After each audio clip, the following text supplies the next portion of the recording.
Bonjour à tous et à toutes, que Dieu nous bénisse abondamment. J'espère que nous sommes tous bien portants par la grâce du Seigneur. Mes meilleurs vœux à tout le monde qui va suivre cette vidéo et particulièrement aux frères et sœurs, papa et maman de la chambre haute. Ces groupes de prière en ligne qui me fait beaucoup de bien, que Dieu vous bénisse. Alors, aujourd'hui, le Seigneur m'a mis à cœur de partager un message qui sera pour la plupart des personnes qui vont suivre cette vidéo une orientation prophétique. Parce que le Seigneur ne veut pas que tu sois là en train de dire « Je fais de prières à Dieu, ma situation ne change pas ». J'ai l'impression que pour d'autres personnes, il y a un changement. Pour moi, il n'y a pas de changement. Alors le message qui va être dit là maintenant sera pour toi une clé. Donc prends vraiment le temps d'écouter et si possible de le noter et de le garder dans ton cœur. Le thème de ce que je vais partager aujourd'hui est ton identité prophétique.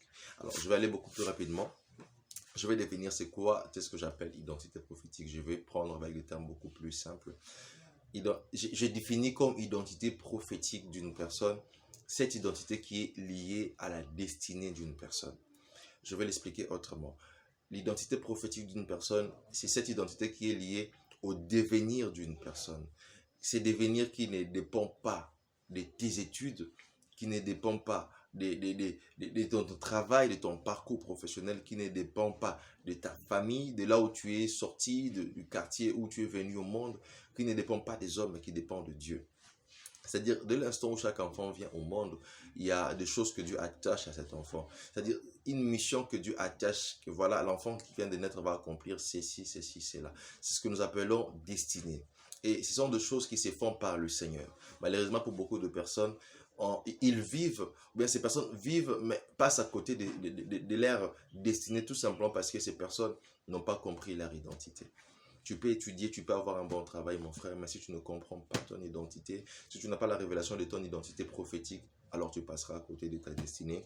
Sur terre, tu auras été comme voilà, quelqu'un qui vit sans objectif, et du coup, c'est pas intéressant.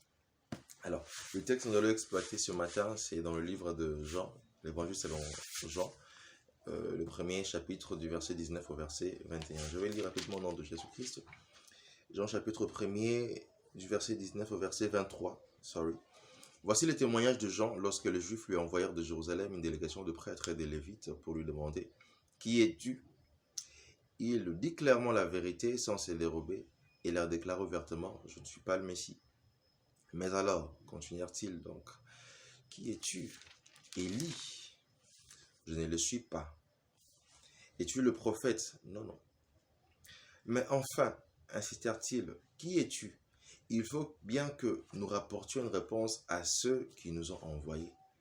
Que dis-tu de toi-même? Moi, répondit-il, je suis la voix de celui qui crie dans le désert, aplanissez le chemin du Seigneur. Alléluia. On vient de lire ce texte et parlons de l'histoire. Alors que Jean est en train d'exercer dans son ministère, dans ce pourquoi Dieu l'a appelé, il y a des choses qui vont se produire. Et tel que nous avons lu ces textes, il y a 3 révélations que nous allons faire ressortir et qui vont nous aider. Alors, pendant qu'il est en train de faire son ministère, les autorités religieuses de son époque vérifient sur la liste de personnes censées travailler, censées enseigner, censées faire l'œuvre du Seigneur, parce qu'en ces temps-là, à Jérusalem, tu ne pouvais pas t'improviser, voilà, je suis homme de Dieu, non. Tout était bien structuré. Alors, ils regardent sur la liste, il n'y a pas le nom de Jean-Baptiste. Et par conséquent, ils sont intrigués, mais comment est-ce qu'il est en train de faire ce qu'il est en train de faire là? Et ils vont envoyer des gens, une délégation vers lui pour lui poser la question, en rapport avec ce qu'il fait.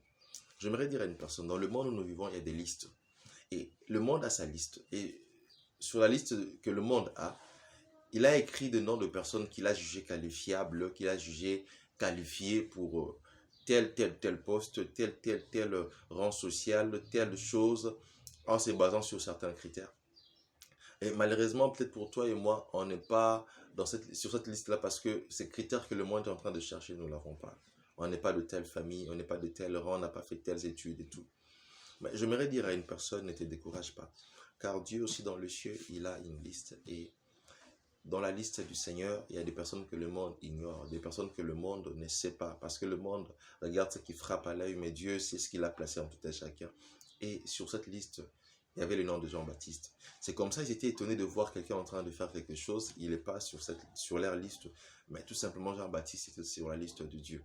Et j'aimerais dire que toi, ne te décourage pas, toi, ne te méprise pas, car ton nom est inscrit sur la liste du Seigneur. Cette année, tu verras ce que je suis en train de dire, que Dieu va faire des choses qui vont te surprendre. Tu vas te poser des questions, mais comment ces choses se font avec beaucoup de facilité?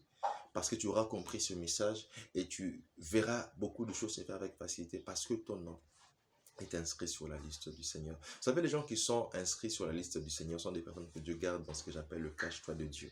Dans le cache-toi de Dieu, il y a des personnes qui vont impacter les mondes, des personnes qui seront de délivrance pour leur famille, des personnes qui seront des bénédictions pour leur famille, leur pays, leur société, mais qui ne savent juste pas. Okay, voilà, c'est par moi que telle chose va se passer. Parce que ces personnes sont cachées, Dieu ne les a pas encore dévoilées.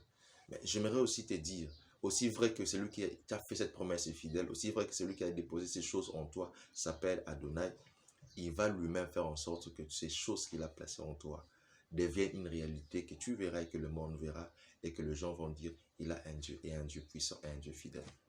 Alléluia. Je passe alors au point suivant, une autre révélation que je vais sortir par rapport à ces textes. Ils arrivent, ils voient Jean en train de faire quelque chose qui était censé, selon eux, ne pas faire. Naturellement, la question qu'ils devaient poser à Jean, que fais-tu? Tu es en train de faire quoi là? Jean, qui t'a permis de faire ce que tu es en train de faire? Ils ne vont pas lui poser cette question, ils vont lui poser une autre question. Ils posent la question de savoir qui il est. Ils lui posent la question de savoir son identité. Je pense qu'ils savaient que Jean était l'enfant du prêtre Zacharie et de sa femme Élisabeth, mais ils vont lui poser la question, qui es-tu? Ils veulent savoir son identité prophétique. Pourquoi je parle de l'identité prophétique en parlant de ces textes-là? Parce que vous allez remarquer, tout le personnage ou bien le personne qu'on a essayé d'identifier à Jean, c'est des personnes qui avaient une histoire dans le passé de Jérusalem et d'autres même dans le futur de Jérusalem. Et ces personnes étaient censées venir encore et impacter encore. Alors ils ont voulu savoir, est-ce que tu es parmi ces personnes-là?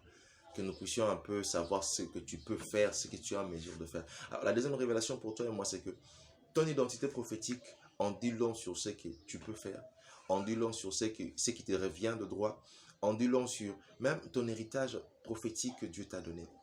Alléluia. Tu es là, tu es en train de subir certaines choses tout simplement parce que tu ne connais pas qui tu es. Tout simplement parce que ton identité prophétique t'échappe.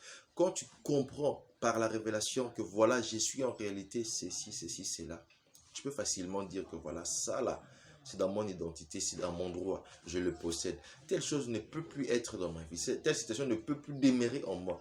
Parce que mon identité interdit à des choses pareilles de m'attaquer, de me maintenir dans une position de pauvreté et de captivité. Amen, amen. Je vais continuer rapidement parce qu'on n'a pas le temps. Et la troisième révélation, vous allez voir, ils vont dire à Jean, après que Jean va leur dire, je suis ni l'un ni l'autre, je ne suis pas le Messie, je ne suis pas Élie le prophète, je ne suis pas le prophète. Ils vont lui poser la question, mais en fait, tu es qui? Parce que nous devons aller donner une réponse à ceux qui nous ont envoyés. La troisième révélation, c'est que la révélation ou la manifestation de ton identité prophétique, c'est quelque chose que le monde attend avec un ardent désir. La révélation de ton identité prophétique, tu ne le sais peut-être pas. Ça sera la chose qui va changer ta famille comme tu n'as pas idée.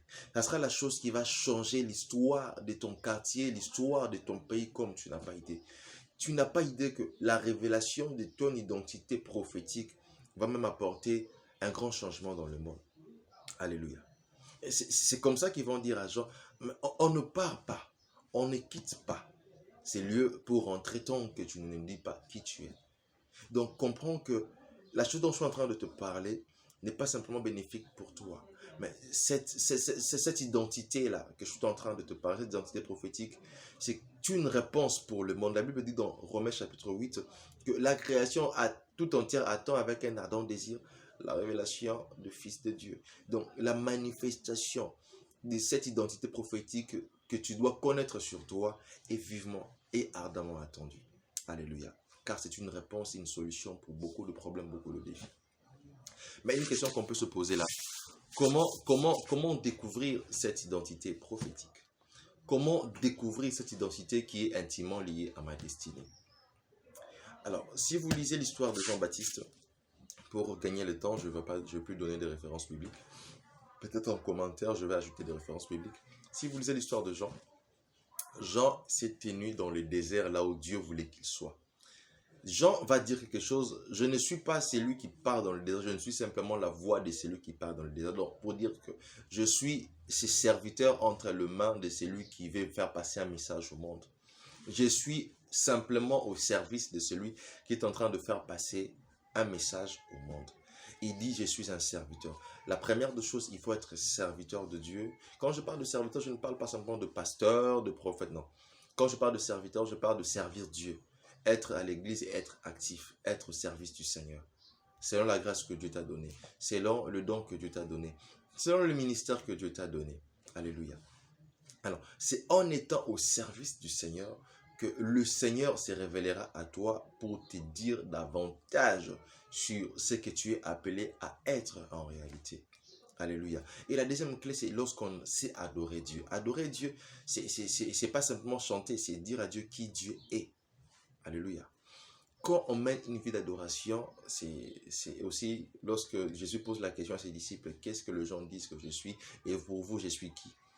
Il pose la question pour savoir qui il est. Lorsque Pierre va répondre, il dit à Jésus qui Jésus est. Alors Jésus lui donne également la révélation sur son identité prophétique. Donc, quand tu sers le Seigneur, c'est déjà bon. La deuxième chose, c'est quand tu es quelqu'un qui mène une vie d'adoration et de louange. Quand tu sais adorer le Seigneur, tes yeux vont s'ouvrir et tu verras des choses par rapport à ton identité prophétique. Et j'aimerais dire à une personne que la personne que tu es appelé à être, d'après ton identité prophétique, c'est cette identité-là, cette personne-là qui doit témoigner. Pas la personne qui pleure aujourd'hui. Pas la personne qui est en train de se lamenter aujourd'hui. Pleurer n'a jamais changé de choses. Se lamenter n'a jamais changé de choses. Mais c'est quand on comprend la vérité. La Bible dit, vous connaîtrez la vérité vous rendra libre. Quand tu connais la vérité va commencer à t'affranchir.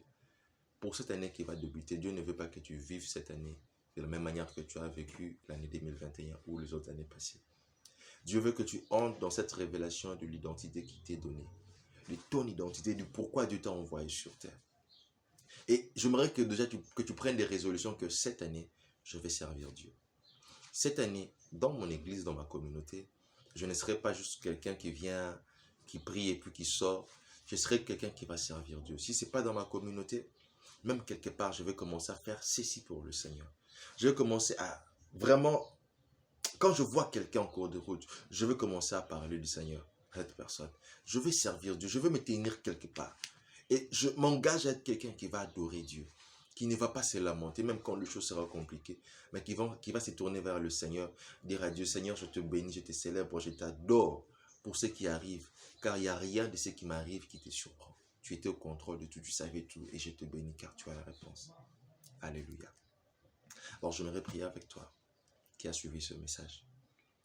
J'aimerais prier enfin que le Saint-Esprit puisse te donner cette courage, cette force de pouvoir servir le Seigneur. Parce que beaucoup de personnes ont envie de pouvoir servir. Beaucoup de personnes veulent adorer le Seigneur, mais ils n'ont juste pas la force de le faire. Ils ont la volonté, mais le corps est faible, ils sont dans des maladies et tout.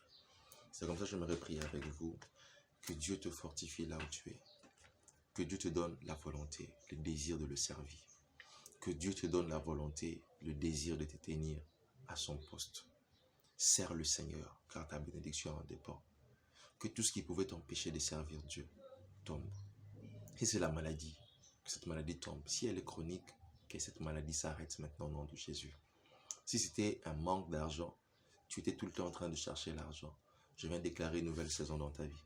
La saison où le ciel est ouvert sur toi. La saison où le Seigneur te bénit. La saison où tu es surpris agréablement par Dieu. Peu importe ce qui t'a empêché de vivre une vie d'intimité avec le Seigneur, une vie d'adoration, une vie de serviteur. Ces choses sont tombées et désormais des portes sont ouvertes devant toi.